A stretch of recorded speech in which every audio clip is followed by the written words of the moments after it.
This is Bird's Huddle presented by Toyota. Alongside Mr. Barrett Brooks, I'm Michael Barkan. Double B, the weather's starting to get a little bit colder. Not so much here, but how about a lot colder in Green Bay, Wisconsin? It'll be in the 20s at the frozen tundra, Lambeau Field Monday night. On the one hand, you got to embrace that. On the other hand, how difficult is that to do? Well, I mean, if you're not used to it, it can become as a culture shock. A lot of those guys from Florida, down south, Alabama, Texas, they don't like that cold weather.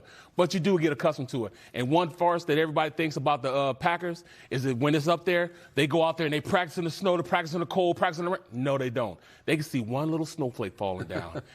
We're in indoor. Let's go indoor. I played there a year, and we never practiced outside. And here I am thinking they're out there in the frozen tundra. No, they're not in frozen anything. They're in that indoor every time.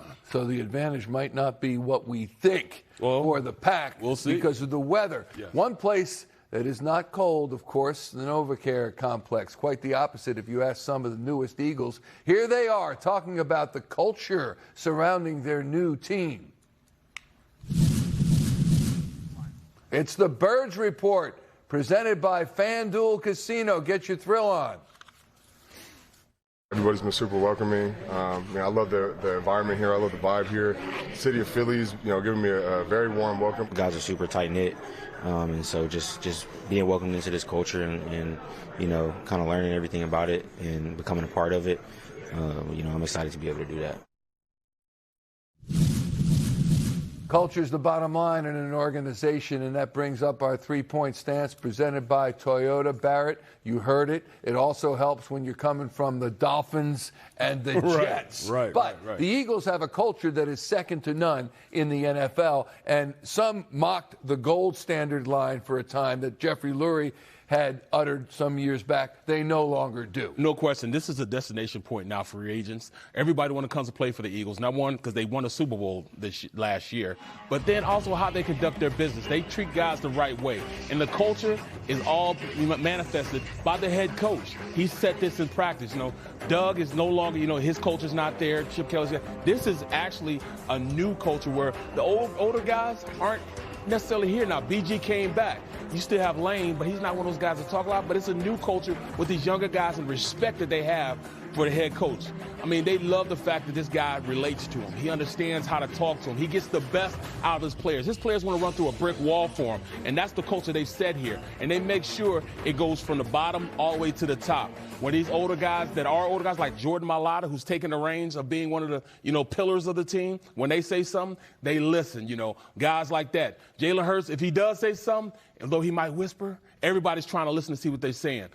These guys have set the tone on what it is to be a Philadelphia Eagle. So because of that, it's a great place to play. And we don't talk a lot about it, but we have probably the best coaching staff as far as, the coordinators and also the guys underneath the coordinators, the guys that are teaching the guys that are right there hand to hand with them, the offensive line coach, defensive line coach, the, secondary coach. These guys are good at what they do. It's not as though you can't see how good they are because they're producing all these results of guys that, going through the ranks. So you got to be able to coach them. So I want to give big ups to the coaching staff in this culture and also the older guys that are now stepping into being those pillars on this team. Second stance, Jair Alexander should be very motivated. He joins the Eagles secondary in search of some stability. Opposite Quinyon Mitchell, Alexander battled injuries his final 2 years with the Packers, and this year appeared in just 2 games with Baltimore. Alexander says he's not worried about his critics. I'm more into proving myself, that I can be where I know I can be, where I am. So you have no doubts that you're still that player? Yeah, I don't have no doubts. I'm gonna bring some energy and bring some swag, confidence, and hopefully we all can feed off one another, feed off that, and take this thing to the next level. Energy, swag, confidence. Take it to the next level. Barrett, Jair Alexander's a 2-time All-Pro. He says this is the best he's felt since having knee surgery in January. He is not short on confidence, as we heard, and he should be motivated to prove he still has what it takes. No question. And first of all, he's going to come in and take the position from guys that didn't step up.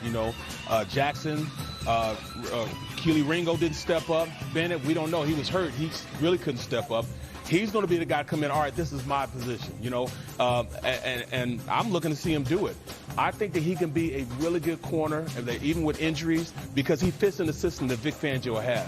He does a great job of being a cover 2 corner. He can, you know, sit back, read, react, diagnose what's going on. He's a good blitzer. He sees things. He's quick enough and fast enough. If you need him to go out there and play man-to-man, he can still do that.